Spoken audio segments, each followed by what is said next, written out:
Shuddha. This budget, of course, comes at a time when all of us desire to give greater impetus to the economy. And that impetus, we thought, would be qualitatively spent and give the necessary demand push if we choose to spend big on infrastructure. That is why, if there are two important features of this budget, it is that we chose to spend big on infrastructure, which spans across roads, bridges, ports, power generation, and so on. And also to, as a second feature, attend to the need of the health sector. And even there, capacities for better health management had to be brought in the light of what we have gone through in the last year. And therefore, capacity building in health has taken a very big place in the budget.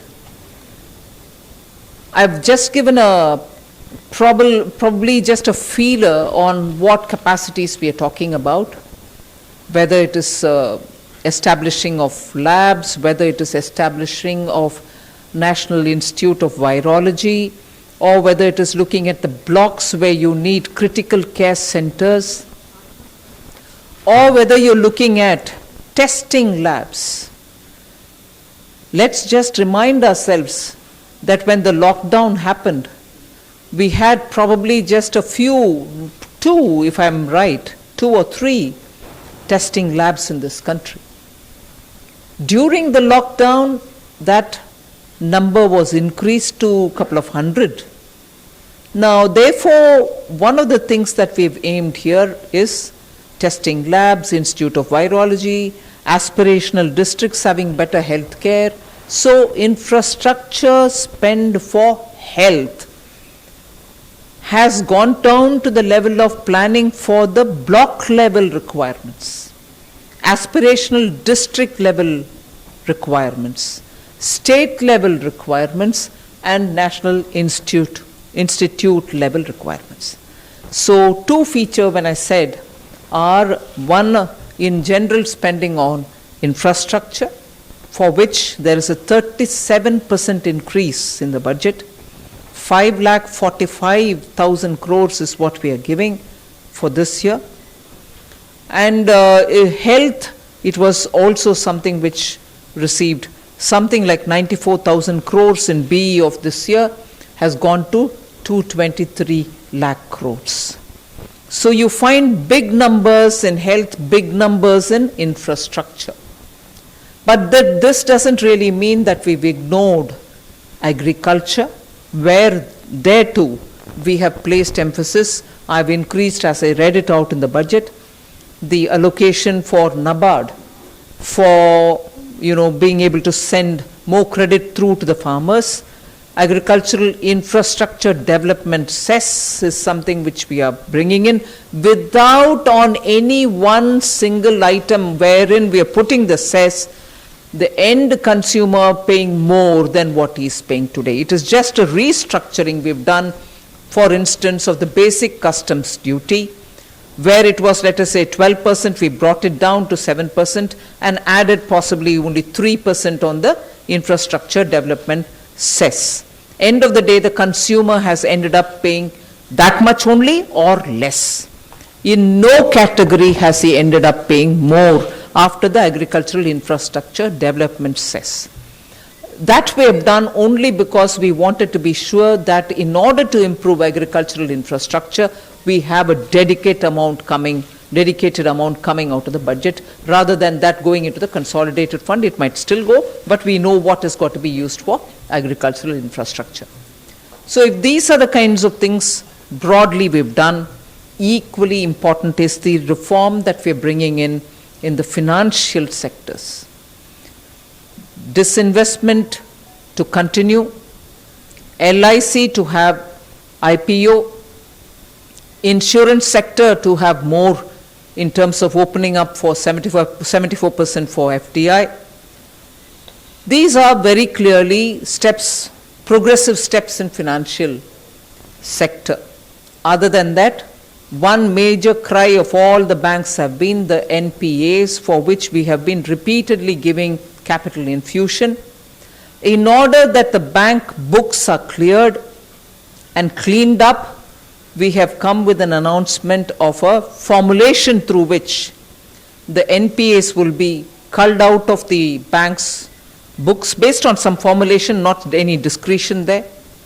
It goes to a holding company like structure, which after doing the necessary, sprucing up and also cleaning up and weeding out problems of that particular asset, will be through an open process, attract asset reconstruction companies which can come and bid for those assets.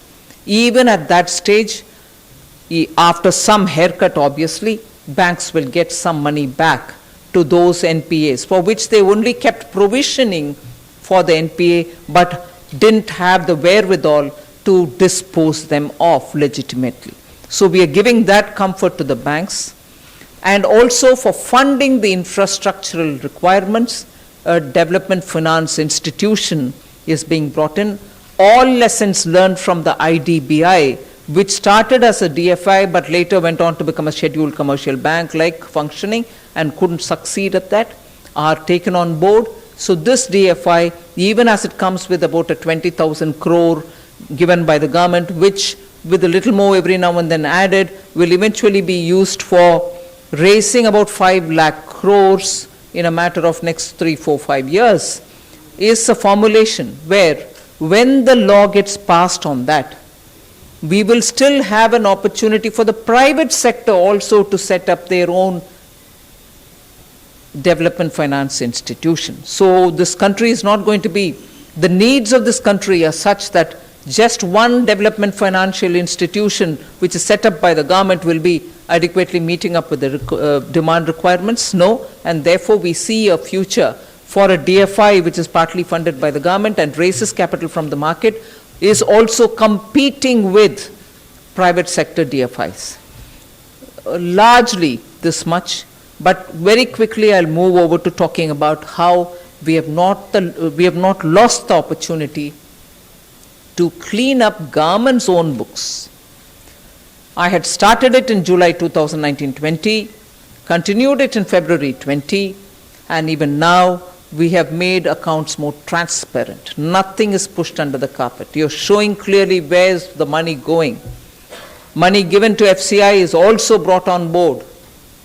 So accounting of government expenditure and revenue statements are all now lots more transparent and open, and absolutely upfront stated the fiscal deficit, where everybody was advising, and rightly because everyone had concern that the economy should revive, advising us, please spend more. We not only ensured that the capital expenditure of the government was repeatedly reviewed and spending was encouraged and pushed, we ensured that the spending will not get delayed, and that is why even though we announced one capital expenditure amount during the BE, even that has gone up, that in the RE I had to make additional provisions for it. With that in mind, we have also increased the spending in the forthcoming year. As a result, borrowing increased. Our fiscal deficit, which started at 3.5 during February 2020, has gone to 9.5% of the GDP. So we have spent, and we have spent. Otherwise, your fiscal deficit wouldn't have reached this number. But does that mean that we are going to show it and forget it? We've also given a clear glide path for deficit management and bringing it down. The Finance Commission has also been suggesting that we should be giving a glide path. We have given our glide path, I think, which broadly explains where we are, broadly gives you a broad picture. Specific items are also there about which we can expand, but I suppose in response to your questions. Thank you.